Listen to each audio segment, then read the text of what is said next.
think that one of the most powerful moments that I've had in terms of experiencing life that's different than Montana and different from the life that I knew before coming here.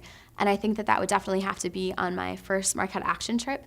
The Marquette Action Program is the MAP trips. So it's a spring break trip where you get in a car with about 10 other people and drive for 6 to 16 hours and spend a week together doing service.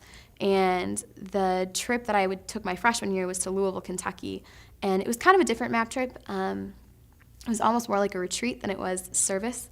We spent some time at an organic farm. We did some different things around the city. But one day we stood outside in the rain and waited to eat at St. Vincent de Paul with some of the community members there. And when we went down and got our food and sat down, we were kind of spread out. And I was sitting next to this gentleman, and he and I were having a very brief conversation. He wasn't really saying a lot.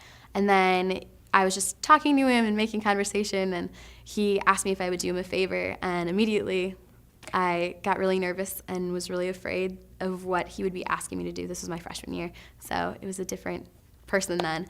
And he asked me if I would pray with him, and he took my hands into his because I said yes, and he prayed over me and for me and just thanked God for having me be present there.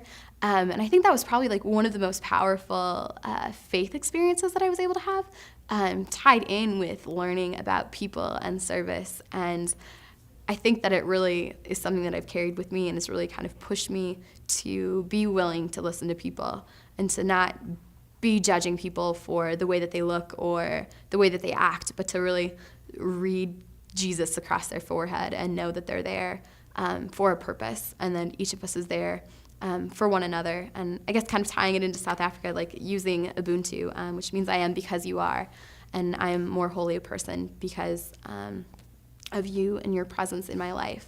And I think that that is the best example that I can offer for that.